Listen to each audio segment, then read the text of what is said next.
cool, Nick.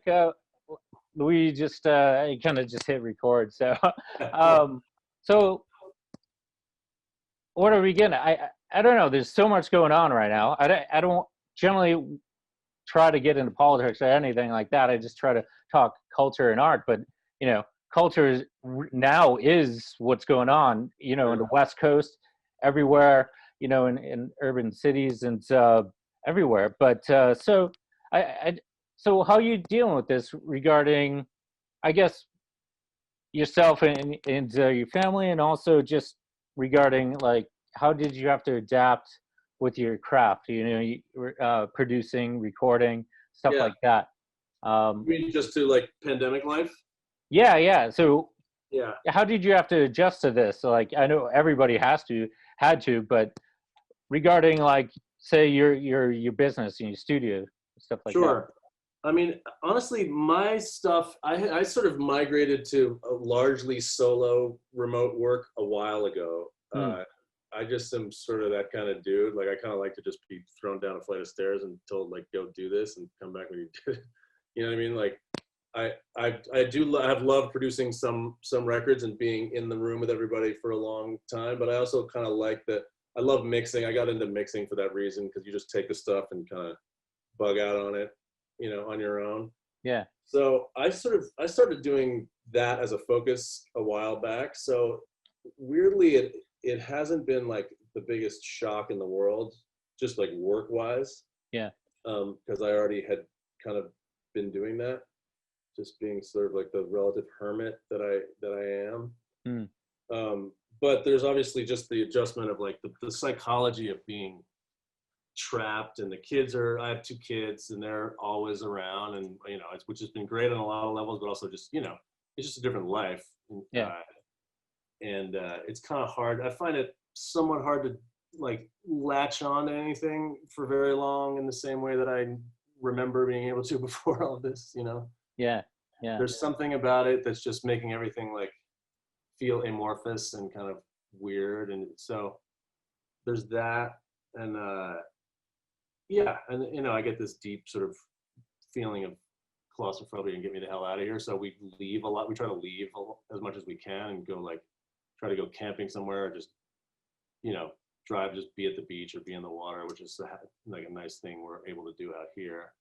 Now, have you been getting any of the smoke in LA? We have, yeah. I mean, we really have, to the point where that actually got a little nuts recently. Like, that compounded all of this to a almost like, pretty acute problematic level point for me in the last week or two, where it's just like, I don't know, I can't, as I said, like, we were surviving by being able to get outside basically occasionally, having a little fundamental change of pace once a week at least. And then it was like, no, you can't do that. You can't let the kids go blow off steam at the park for 45 minutes because they can't breathe.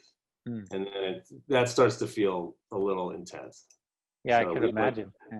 Yeah, I mean, last weekend we went to Utah, where I was like, I looked at the air map. I was like, how far do you have to go? I'm like, great, Zion, rating 54, let's go. Cool. And we drove under a brown cloud of smoke for 6.5 hours because it was all blowing that way at that point. It was like a cartoon. It was ridiculous. Yeah. But all this stuff it definitely has a cumulative effect, making you feel pretty weird and crazy. Well, has like working on has work helped alleviate any of that feeling though? Like, I find myself, I'm more a visual artist and photographer as well. I find I've painted a lot more since I used to, cover backstage, performances and artists and get backstage and candid shots. Obviously can't do that right now. So I've been painting a bunch, and that's been so meditative. Yeah. So have you found like your musical work like that, or any other types of mediums you work with? Yes. Yeah, very much. Yes, it has been a very welcome thing to get lost in. I mean, all parts, even silly stuff like building out like I made a whole tape-only world. At the beginning of the pandemic, I was like, I'm going to do something I've been meaning to do for a while. I want to make tape only world where I never have to turn on the computer and I can do a whole thing. And so I bought this whole, it's probably not in your, well, yeah, it's part of it is in your shot, like this thing. Yeah. This whole section over here is like, it's a tape machine and an old board and, all this stuff. So you can just flip one switch and so like I built that world and get to play that a lot, which is fun. And, but then, just having something you can always go to is certainly, it's like absolutely therapeutic, meditative, welcome distraction, both professional obligation level and I feel like it level. Yeah. It's just, it's just so, it just alleviates the, all the chaos you can't control outside your own bubble, but what you can control is your work, and just focus on whatever medium you so choose, and of course with yourself, music and producing. And kind of just to have a reflective question, so how did your journey begin? I know you've had a storied career, I believe I've read you grew up in the DC area and then went to school in Ohio, then to Brooklyn, and then at this stage you're in LA. So could you kind of elaborate just like how, first of all, like how were you attracted to music in that industry? Was it at when you were younger, or when did you get interested? Yeah, I specifically got most interested when I took piano lessons as a kid, and I kind of dealt with it as just something you have to do, and didn't really, I learned a fair amount that way, but I wouldn't say I actually was personally drawn to it until a friend of mine, Jamie Krentz, who was one of the original members of the French Kicks band, taught me how to play a Neil Young song. And I was like 15 or 16. He was like, "Oh yeah, these are the chords." Because I've been taking like classical music lessons where they don't really tell you like, here's the chords. It's like a whole different. And that was a revelation, being able to play something that I was listening to. And once that connection was made, then I was like, oh, okay.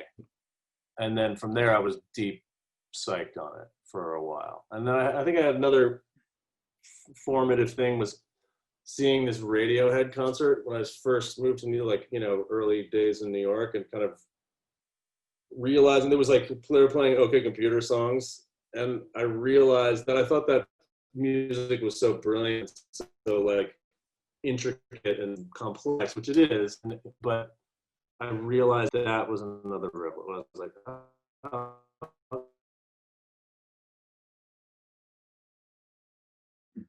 okay.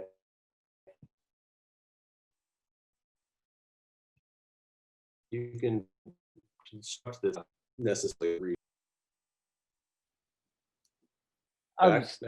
Yeah, it kind of broke up. I've kind of been used to the phenomena though in Zoom now. Reality has been like freeze frame due to signal, and so many interactions is like we're all frozen. We're used to it now. It's a weird thing to think about, that phenomena. But sorry. It's a weird thing to be used to, for sure. I think I broke up at when you were talking about you were listening to Radiohead, a piece.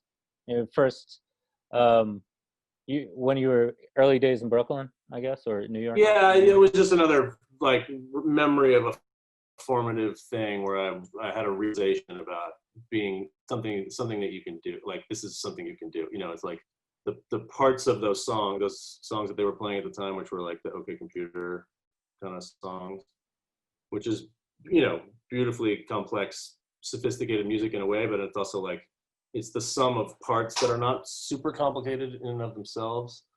And I just remember that being kind of a like aha moment where I was like, oh, okay, you can make some really interesting stuff out of not super complex elements.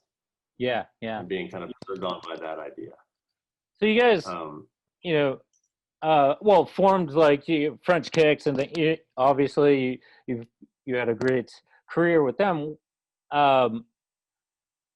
When was that transition where you're like from like touring band to going like solo, or more in studio comparatively to doing the tour and that process, and you know, Yeah. being in a touring band. I think it's like maybe like 2009 was around the time when we kind of wound it down. Yeah. And yeah, I think it was just like sort of a natural time to just get out and see what else is going on in the world. You know what I mean? I mean, I loved it. I'm very proud of a lot of the stuff that we did, and we had a wonderful time for a lot of it. And then, you know, there just comes this time where you're like, okay, I know. I think for me, it was like when I know what it's going to be like. It was always like, I don't know what this is going to be like. Let's go have the adventure. I'm not sure what's going to happen. And then when I started to feel like, I think I know exactly what's going to happen, you know, then it was like, all right, I'm not sure I need to do this. And so kind of, and I think maybe everybody else was feeling similarly. So are you still there? Are you froze again? Oh yeah, it kind of broke up. Yeah, we kind of just decided to call it. Trying to. Yeah, let me know where I can retrace. I was just checking if I had any background apps up and running. Sometimes Zoom, if you have any background applications. Yeah. But no, I think I caught most of it where you all kind of basically decided, yeah, it's time to move on to something new. And yeah, you don't get a lot done. You know, when you're living that life, you don't get a ton done. I'm always impressed by people who can really work in the car, like really write on tour or really do anything productive. I couldn't do it. I love staring out the window and just letting my mind wander. That's great. And I don't think that's wasted time even necessarily. It's like beautiful meditative time, let's say, which is, you know, probably a generous way of describing like a few years of heavy drinking. But, you know, at a certain point, it's like, oh, I think I want to see what getting a little more done feels like, and like, you know, every day. Yeah. So that was part of the idea. And I always wanted to produce. I mean, you know, we were pretty hands-on with our records, more and more so, I would say. And it was always something that fascinated me, and I wanted to learn about it.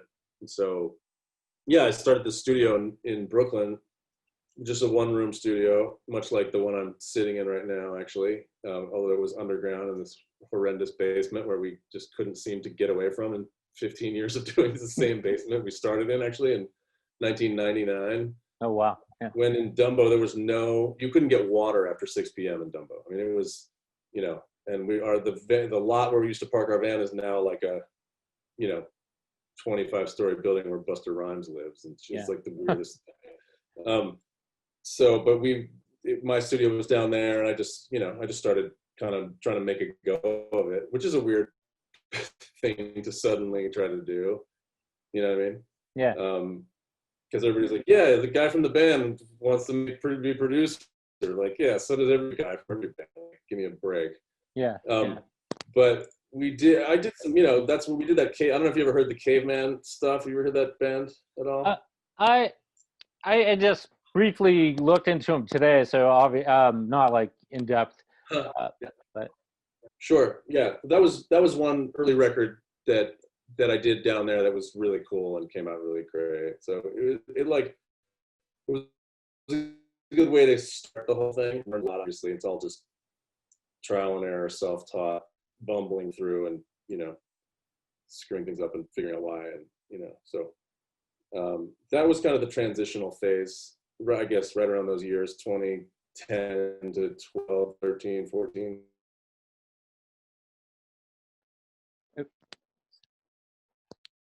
Nick, you froze.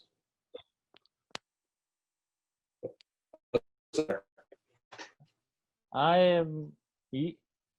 Oh. Here you go. Now you're back. Oh yeah. Oh. I'm moving. You were moving. Oh. Now. Can you kind of move it now? I'm just gonna keep going. Yeah. There we go. Like, frozen moving. Yeah. But I'm just gonna keep going. Just so you can always tell. Yeah. You know my resting bitch face. Yeah, it's cool. Oh man, sorry. This is such a weird. Just once again, I could get into the weirdness of this interaction, but But that's cool though. I mean, like a lot of people, you know, if they've had this established, whatever, it doesn't matter what industry, if they have this, they just stay with it, you know, because they're comfortable, or I guess, Yeah. you Yeah. know, and like myself, I've kind of found myself from like, you know, I have a degree in criminal justice and went into like Wow. tech, you know, I went into technology and design, and Yeah. and just randomly picked up and moved to Brooklyn in 2016 to a windowless room. And then I found myself in photography and music and art. And I had my first show in Chelsea in 2017, which was cool. And I've started this kind of channel of communications this year.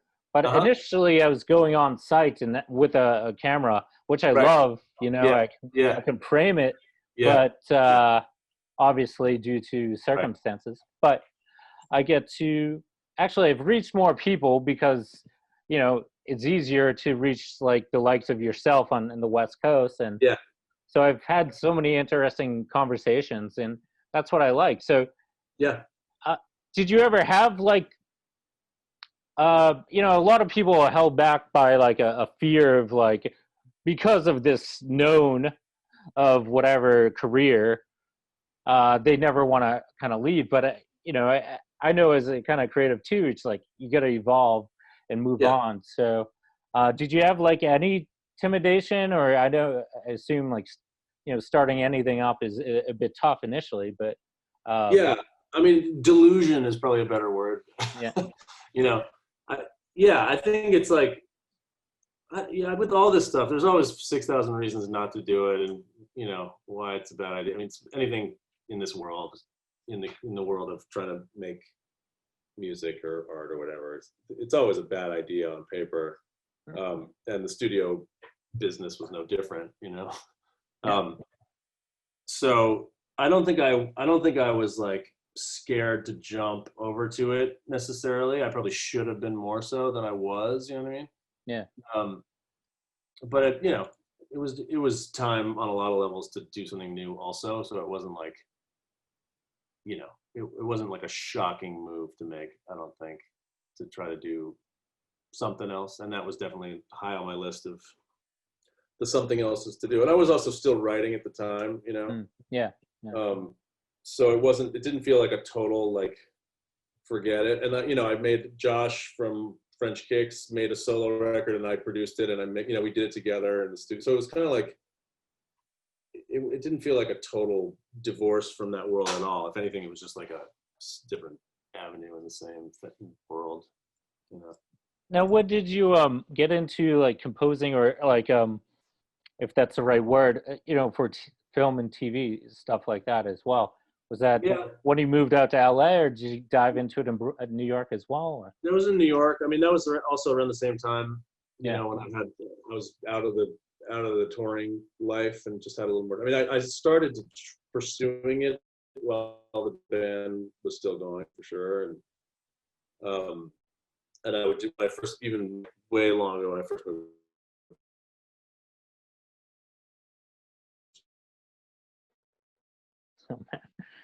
Oh, man. New York, I was seeing some. I think. We lost each other again. Yeah, a bit. I can see myself. Oh, there you are. Yeah. Yeah. Great. Yeah. It's been on that part of things has been sort of sidebar, I would say. I never got like whole hog both feet into it. It was always something I did this and that. I've done some sound design, I've done some music supervision, I've done some scoring, you know, for some, and some score reworking, which is kind of a fun thing to do. I did this documentary about an art forger, and they weren't totally psyched with the score, so they sent me the stems, and I just like reworked them and played some stuff on top and made, you know, that's fun. I kind of like that kind of stuff where you just take something and see what's wrong and see what needs to happen and get it there. I guess mixing is like that too. So I would say I sort of gravitate toward all of those kinds of things, you know. I was going to ask you too regarding that process, because I'm not too familiar. Is it different train a, or is it a different mindset comparatively going on stage or composing songs for live performance comparatively to say mixing or composing for film, TV? Is it a Yeah, different methodology, I guess? very much so. Yeah, I think a common misconception when people first start, and not that I'm any wizard at any of this, but like I think because I had the same common misconception that movie writing and film scoring and all that stuff is writing music. It's not really writing music. It's sound design. It's like sound design to provide emotional cues.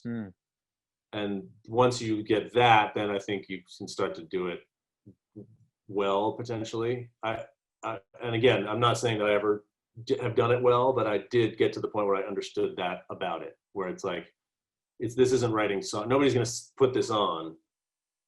I mean, some people do listen to film scores, but if you ever put one on when it's just the background score, it's not supposed to stand up as a piece of music. It's supposed to guide you to be like, oh, I get what I'm supposed to feel here, and I get something's about to happen. But that's not, music, songs are very different. It's like, okay, this thing is going to stand on its own. Everybody knows that from the beginning. You got to grab people's attention in a certain way, and the tension and release is its whole thing, but it's a standalone piece. And scoring is very much an auxiliary service sound design background thing. Yeah, totally. Like you have to kind of understand the story arc too, and where the moments of suspense or the totally. classic like horror. Exactly. No, totally. To the point where you're reacting in real time. Sometimes you got to hit like on this frame. We need something to happen. Like music, you never have to be servant to any of that kind of stuff. I mean, you might say, I want to get to the chorus in the first minute or something, or you might have an idea about your structure. If you're like writing pop songs, there's rules, whatever, but you're never going to have to be that level of like, and then there's also the committee thing with film scoring. There's committee in bands, of course, but in film, it's a whole other level of committee where it's like, a lot of people need to be pleased, and a lot of them may not have the vocabulary to talk about the stuff, at least in the same way that you're used to. So it's a lot of translating kind of abstract words into, trying to help somebody get their idea out. Yeah. Yeah. Oh yeah.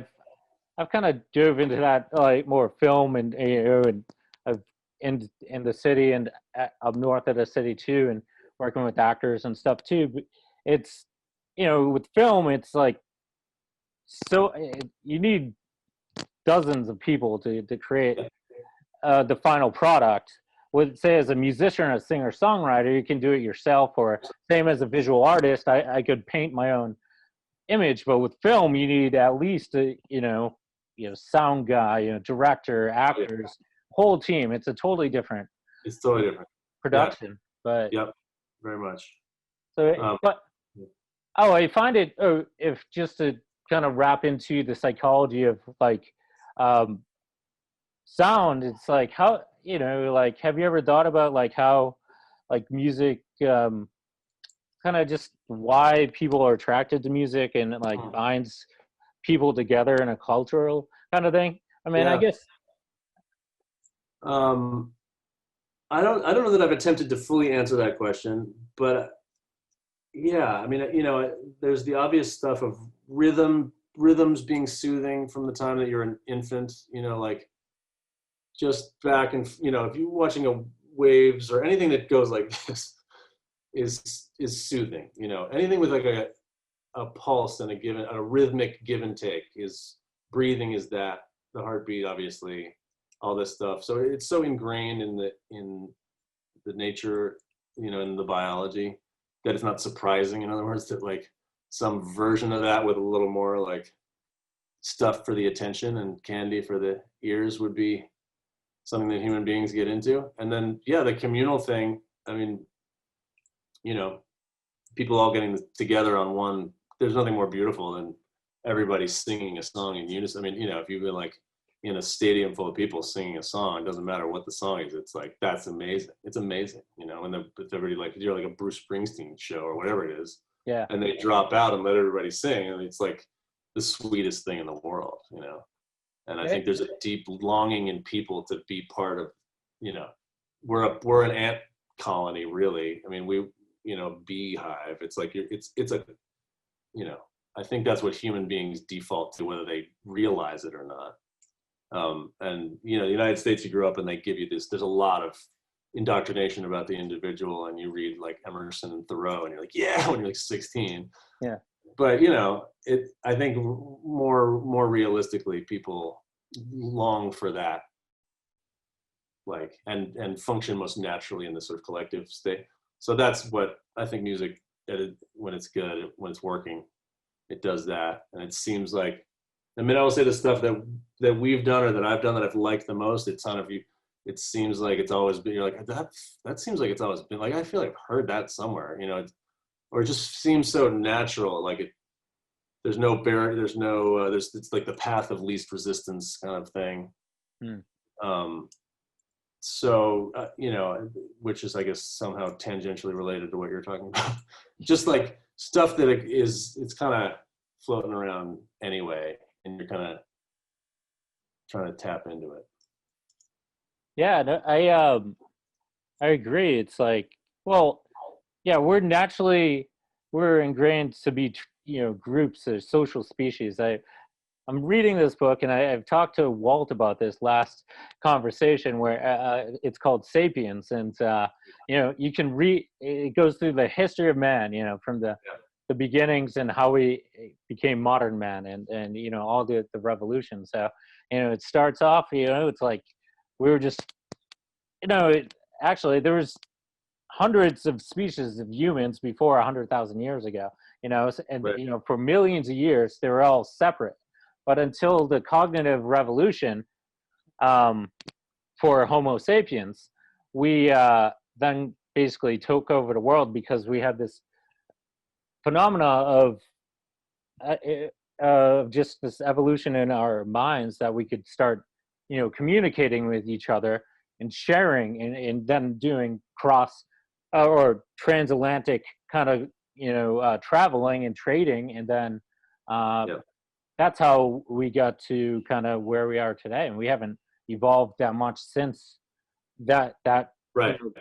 Cognitive revolution. So it's like, it's ingrained in us to want to come together, communicate through sounds, and music. So and sort of, like communicating non-intellectually too. Like I think there's a lot of emphasis in everyday life on sort of front brain communication, and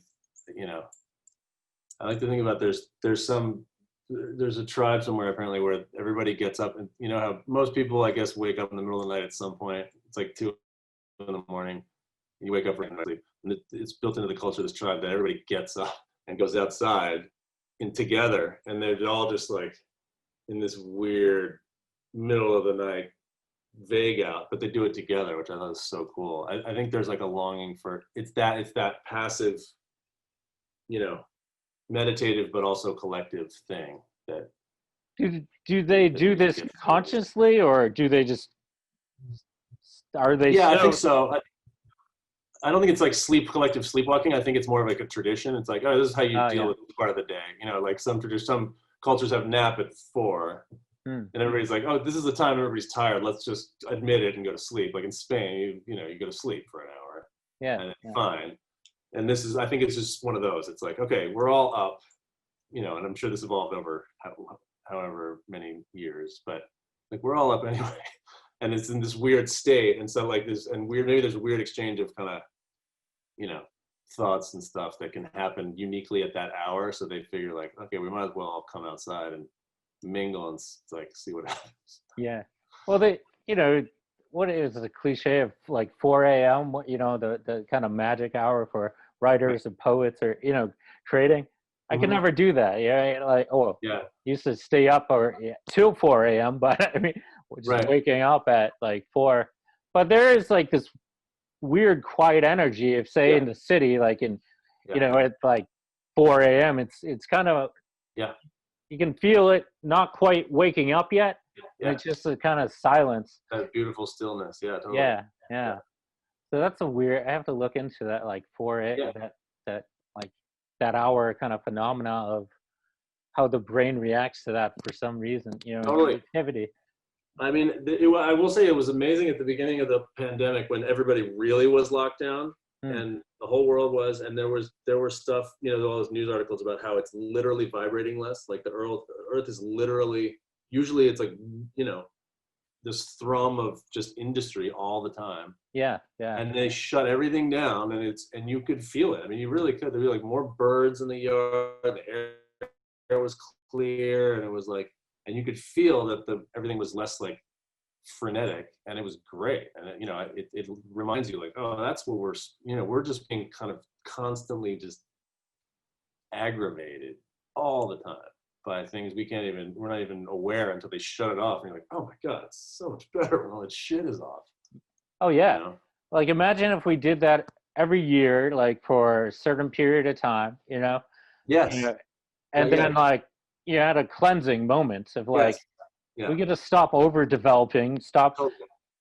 We have the Earth isn't a renewable resource. No. This is one Earth, and that's it. It's like, you see, even the last 10 years, this spike of development and just consumption, and it's just like we need to step away from that. But then I'm like, how do we do that when you have the trends of kind of more neo kind of conservatives that are taking over high political positions globally, right? So it's like, how do we do that, and then I'm like, I get into a heady mood and I'm like, all right, I got to step away from that a bit. But, I mean, there's, like I always try to find just little things to latch onto. Today, I'm latching onto the fact that the Chinese government announced they're going to be carbon neutral by 2060 or something. Yeah. And that's a big deal. It just, you have a couple big moves, like, okay, maybe this,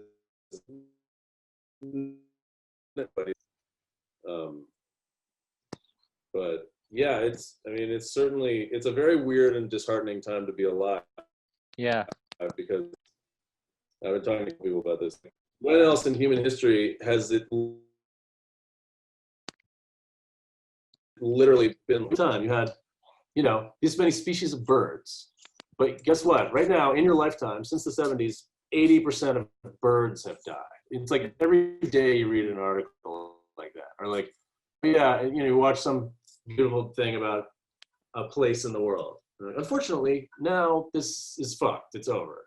And like every day and constantly, and I don't know when else in history it's been like that, like this level of. I know people thought the world was ending, and like World War I. I'm sure the world, everybody involved in that was like, this feels like the end of the world, or World War II. But it was the end of the world. It was a man-made destruction in the moment, which is kind of different than like, oh no, we ruined the whole thing. We ruined. Like we took this whole thing and ruined. Or it's systemic damage, and that's can't be undone. We're basically causing our own extinction. Ours and everybody else's. I mean, that's the difference. It's like in World War II, we were causing our own extinction. And that's terrifying. Now we're causing everybody's extinction. It's like every living thing on the planet is dying all around us all the time. And it's like, I just read the other day some horrifying new statistic about the number of animal species that have died in the last 30 years. It's just like, I don't know, man. What do you do with that? You're getting that in your face all day. Like, what are you supposed to do with that? I don't know. Well, that's why I've been conscious of how I digest information, because, our phones are designed to give us constant updates, and like, all right, I have to stop getting alerts from news, because I'll have a coronary every 2 seconds, so but I guess it has to start at the micro level, because if you can't solve a massive problem like this, so it's like, once again, how do you control what's in your reach? I think that's exactly right. So it'd have to be like, voting for people in the local politics that understand climate change and that can enact change. But is that too late now? Is that a slow process? And we've already done so much damage. And if you saw the new UN report, the other day, it was like, or we haven't even like made progress on what we should have made. Like we didn't even hit any of the goals towards climate change. It's like, set it and forget it. Let's just consume it all. Screw it. I know. It's really hard to watch it happen and see how inevitable it feels, while also so avoidable. It's like, this is so obvious, and yet there's nothing you can do. Like this train, like the human train, kind of seems to go one direction. Yeah. Well, you kind of figure it's like, I kind of like, maybe it's their parents' generation, the hippie generation should have started this. I thought that's what they were supposed to, be all about, peace, love, and, They did. Some of them did. That's the thing.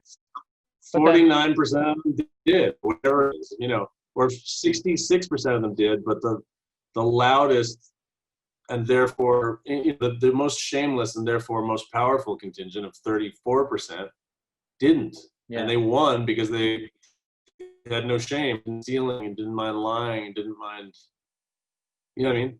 It's kind of like, it's that shit where you're just like, why is this is really our fate? Like, this is our fate? I don't know.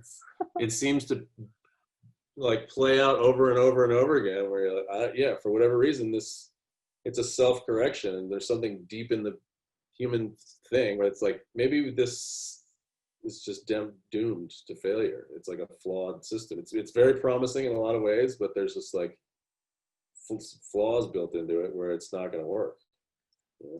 Yeah, and I find it super disturbing where, science has gone out the window and just factless based conspiracy theories have taken over as truth. It's like, I just watched actually this docudrama, Digital Dilemma on Netflix. The Social Dilemma.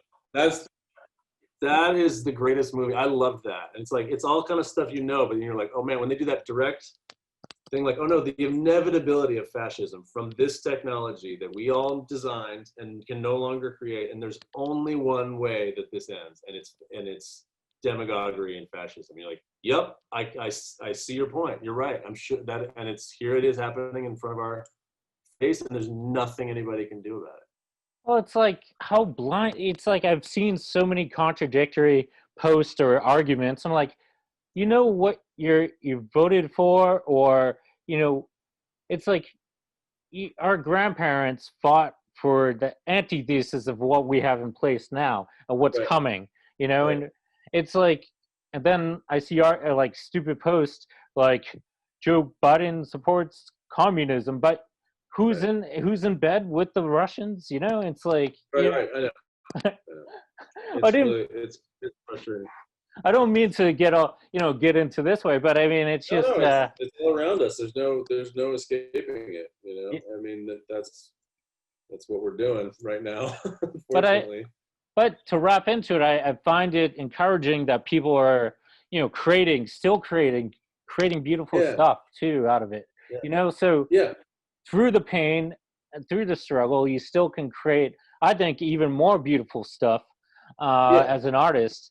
Right now, I think it's so important for artists to stand up, make, art and keep on creating, because once you stop, that's when they win, Right. I find it so important, to have culture, diversity, different viewpoints, having conversations about those viewpoints.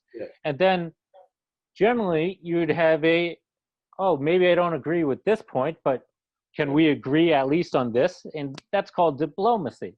None of that now, but so I guess we have to, I know a lot of artists bummed and just everybody kind of down, but it's like the way to get through it is push forward, act in the ways we can, but not hide and stay defeated. It's like We No, of can't, course. it's, I definitely think like when people say, "Oh, I'm leaving," if Trump gets reelected, I'm leaving. It's like, no, dude, this is time to stay. There's never been a more important time to stay if that's what happens. yeah. You have to stay and like be around and be part of the solution. Yeah, it's like you got to vote. You got to vote. Particularly, we have to flip the Senate. If we flip the Senate, even if he's in, in office, we can do a lot of damage. We split the House, which actually I covered a amazing like benefit concert in Queens in 2018 called "Flip These Houses," and there's like like 50 different musical artists. I can't name off the top of my head. Actually, just one behind me, Ted Leo. Oh yeah. And that was great. Yeah. And Ted to the left, and Yeah. that's Robert Schwartzman, Jason Schwartzman's brother. Okay. He's Rooney, which it was cool. I love like going backstage and covering and doing these intimate portraits. But it was awesome energy that we flipped the house during that. 2 years ago. And now I'm kind of discouraged though hearing the news that about Ruth Bader Ginsburg. I'm like, I really. I know. It's like, I don't know. It's kind of like Star Wars too. You have the the dark side takes over, but then the Force comes back. But not to be like Star Wars nerd. I'm not really, but I'm just kind of using a visual. But I think musicians or just music or art is a powerful tool to get a message out there too. So regarding say environmental change, the impact of climate change and policies, stuff like that, I think artists have a unique position to create a movement of a collective movement through their work of implementing systemic change. But we just did a benefit. I did it just the other day with Pete for Stacey Abrams Fair Fight Foundation, which is like the get out the vote and stuff. Cool. Yeah just in I mean, it's good. It does seem like a lot of people are like all about it right now. And I mean, even flipping through the radio, I was encouraged. The other day I was just skimming, trying to find something to listen to, and every station I landed on, at the moment I landed on it, was saying, get out, don't forget to vote, here's where you get your ballots, make a plan. It was like 4 or 5 different completely different kinds of stations with different audiences, and they were all saying like, vote. And like, there's like LeBron James's thing where they're turning NBA arenas and music venues. They just teamed up with Live Nation. They're going to make Live Nation venues into voting places and all this. There's a lot of serious on the ground action, which is exciting to see. I mean, I don't even want to say it out loud for fear of jinxing, but there's a scenario in which this is amazing what happens, what's about to happen. Yeah. I mean, that's what they fear is, Republicans fear is people turning out to vote, because that's how they generally get into the office, was nobody caring about, say, primaries and like, or, right. Like, I'm not going to vote. But if you have the masses, like, we're not going to stand for this anymore. You're holding hostage democracy in our nation and what we stand for. You've let 200,000 people die, without a care, without actual unification of the nation. You just like, screw it. There's 200,000 people dead, Squandered all credibility that we spent 200 years building around the world. Like exactly. It'll take generations for it to come back, by the way. Like even when this is over, it's going to be like, it's not like you can fly around the world and be like, so that was a one-off, sorry about that. Like, that credibility needs to now be rebuilt kind of partially from scratch. So when I'm able, probably more good. Yeah, it's like when I'm able to travel, it's like I'm scared to travel. Like, it's like the power of the U.S. passport is gone out the window. You might as well be wearing like a clown nose. Yeah, it's like, oh, they're like, what happened to you? We had so much hope with Obama, and then it's like, he gained our perspective, a world perspective changed with his, inauguration. And now it's like, that's out the window. So which one? So let's look at the last 20 years. You got some Obama, yes, but you also got a lot of Bush, and then you got Trump. So who are you really? We kind of have to think. Yeah, it's like a lot of the nation though is like, or founded like, there's a lot of puritanical kind of values still ingrained in the, particularly like middle America, and there's a lot of conservative values that, besides the coast, you forget, if you're on the East Coast or West Coast, that there's an entire nation too, like the middle of the nation, where there's a lot of, conservative values and stuff like that. But it's like, I don't know. In California, though, I mean, I think it's more complicated than the coastal thing. Like, there's plenty of Nazis in California. True. Like, the ground zero for that shit is California. Like, Orange County is where the fucking Nazis are, weirdly. Yeah. I mean, maybe not weirdly. That's just where they are. They're in Oregon. Yeah, that's right. You're right. Like, you're right. It's like, and you go to Wisconsin, there's plenty of, I think that's slightly a myth about the country, that it's, it's everywhere, everything everywhere. True. And by the way, there's a majority of people who are not that. And there has been for quite a while, but the system has its flaws, and they've been exploited by the wrong people. And that's basically the size of it. I mean, if you like an actual direct, I've always wondered why we can't, especially now with phones and stuff, like, why can't you just do direct referenda on everything? Direct popular vote referenda on everything, because everybody agrees on all the hot button issues in the world. For example, 60-something% of people think the next president should name Ginsburg's replacement.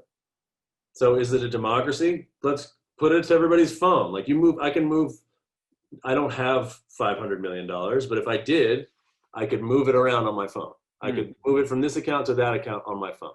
People are like, no, it's a security issue. It's a security, forget it. It's like, okay, if you can do money on your phone, you can fucking vote on your phone, right? Exactly. Yeah. Why not? So like, and everybody agrees on gun control. I don't know what the exact number is, but to run down the list of the hottest button issues in politics, there's a majority that agrees on them right now. Like, send out the ballot on the fucking phone, click yes, yes, yes, no, no. Count that number immediately because it's all digital, and there you go. Like, that would be a functioning modern democracy. So I'm hoping it starts to go in that direction. I would totally agree. I think, the majority of, what people think is correct, it's not happening in the Senate, because that's exactly how they orchestrated things. It's like, they systematically designed a system where they would, say, move, what's that called? Where they kind of jockey. Yeah, exactly. Yeah. Well, Mr. McConnell has like an 18% approval rating in Kentucky.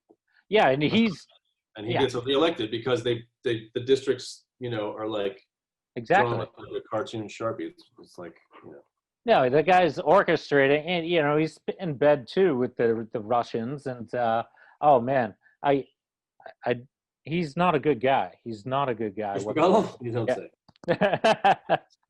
But I don't know. I guess. So I guess I don't know what can you do, but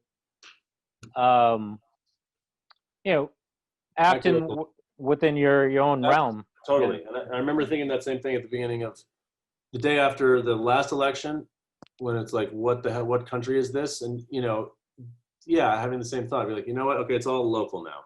Just be a good person as much as you can locally and affect the right kind of stuff hyper locally. And if everybody does that, you have the same result. And not that I'm not incredibly, impressed and inspired by people who get out and actually like start and lead bigger scale movements, but just as a personal way of addressing all this stuff and COVID and everything else. It's like, I like that as a kind of guiding principle. just go local and do what you can on that scale. And kind of also like on social, disseminate fact, and share, Right. factual information, Right. not, and try to not, get into emotional arguments, because that's what it's say Facebook is a rabbit hole for that. You'll just react without thinking about a headline. Could this be false? Right. Right. I've never done any of it. I've never done Facebook, and I've never done Twitter. I've never done Instagram. I think I tried. Somebody's, you have to. And I was like, it just doesn't come naturally to me. I don't understand it. I feel weird about it. I just didn't do it. That's a good move, though. Yeah, I'm psyched on it, particularly now when it's like, I mean, I think I understood at the time, like, there's things about it that have their merits and the promise, and it's democratizing in a lot of ways, and it's a freedom of sharing of information. But like, it's like that movie you mentioned, they draw the very specific, like, here's how that goes bad, and when it goes bad, it's fucking bad. So I kind of hope everybody just gets off it entirely, honestly. Like, just unsubscribe from everything. Unsubscribe from anything that doesn't feel like, I mean, I've been trying to find just like a news program you can watch that's not people being like, really Donald Trump? Really Donald Trump? Like, just somebody reporting the fucking facts that happened today. And, maybe PBS, you can kind of get that. That's what I've been craving. Like Judy Woodruff calmly and coldly telling me the facts of what happened today, and not editorializing it at all, and not getting high school and weird about it. Like, I just feel like we collectively, we need a big, just adulting up, it's like, just, God. Yeah, I totally agree. It's like, but it's like, how would you, get everybody to, well, there was a quote from the documentary or another one where it was like, only two industries call their, it's like users, right? It's like illegal drugs and social media. So, but it's corrupted everything else too. I mean, it's not enough to just be out of those specific worlds. Like, that's what CNN feels like. Not that CNN was ever like, this sort of tower of respectable journalism, but it had its moment where it's like, okay, you can watch that and you can get some facts out of it. But now it's like, I don't know, every show is just another, it just feels very high school, the whole thing. It just feels very like childish. I do feel like we've dumbed down as a society, simplified things to stupidest point. Have you ever? No, exactly. I was gonna quote that. Yeah, exactly. Most brilliant film of all time. Yeah, totally, man. Besides all this, so what? I guess, are you working on anything personally, work-wise, or are you doing anything that excites you? I guess any exciting projects that. Yeah, I mean, I got a couple of things, early stage bubbling up that are fun potentially. I've been, when I have time and spiritual bandwidth to write my own shit, I enjoy doing that. It's, it's rare now that I have that, honestly, but I'm excited by the idea of it on paper. And then I'm also doing, like, one of the things I do now is I produce and develop podcasts, like comedy podcasts. Yeah. So I'm working with, like, I get to work with Will Ferrell on his show, which is wonderful fun. I'm working with Kate Berlant, and Jacqueline Novak on a new show. This guy Langston Kerman, just a lot of really great comedians, which I'm a big comedy fan. I always have been, and so that's fun to do that. And it's just a very different kind of thing than I've always done. It's more like, producing, but on that kind of stuff, so I enjoy doing that, and but I'm still mixing and mastering and producing people's records. Caroline Kingsbury, this record that I worked on, is coming out soon. It's really cool. It's like pop, big voice, big pop writer. Yeah. I just mastered a record by Lush Life, which is hip hop from Philly. Guy Raj, who makes beats, and it's really cool. It's like a weird out jazz record EP. Like the last song is 9 minutes long. There's a lot of like out trumpets and saxes and shit. Nice. And then like big, you know, hip hop stuff on it too. So that's cool, you know, but it's like audio. I just have my weird little audio world and I get into my little studio box and I have a reasonably good time, you know. I mean, that's all we can do right now, right?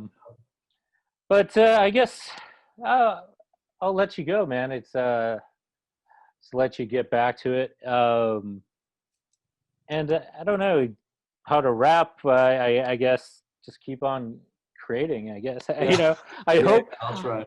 It's you know, it's my hopes people read more comparatively to watch, you know, the news and stuff like that. But you know, I'm gonna read *Sapiens*. I've been meaning to read *Sapiens*. What's the name of the author again?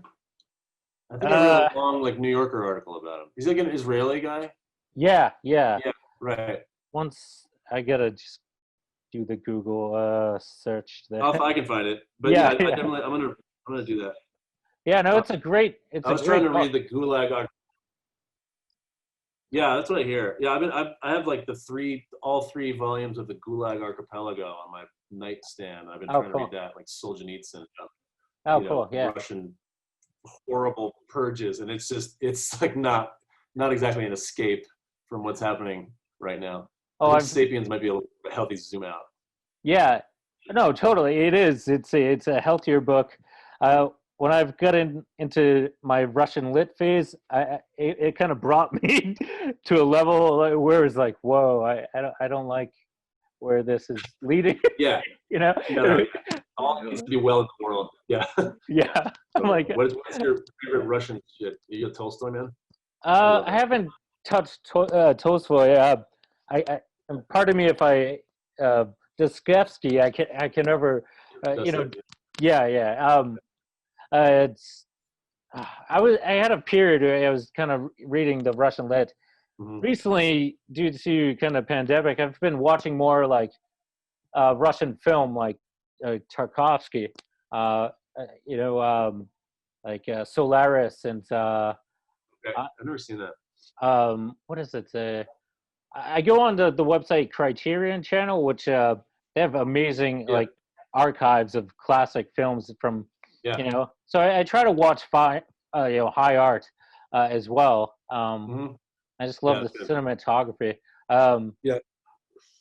But what am I reading now? I love you know, what's his? Pardon me, I'm kind of just like zonked out at this point. But oh my god, a Japanese author. Oh my god, he's amazing. Murakami. Yeah, I love Murakami. But who am I reading now? I think I'm just reading like a kind of just offshoot of like a grad kind of project, a grad school project. It's not like a world-renowned author. It's just kind of like actually it's kind of like a doomsday a little novel, but it's well written. It's kind of written like kind of like in poetry form, kind of. So it's kind of like abstract, which I like. These adding abstraction into, you know, fiction. Yeah, that's cool. But like Bolaño. Yeah. But yeah. So I guess man. So, no, all good, dude. Thank you for taking the time to converse. Yeah, it's a pleasure.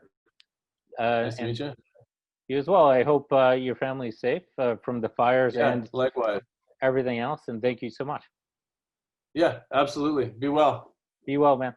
Take care. All right.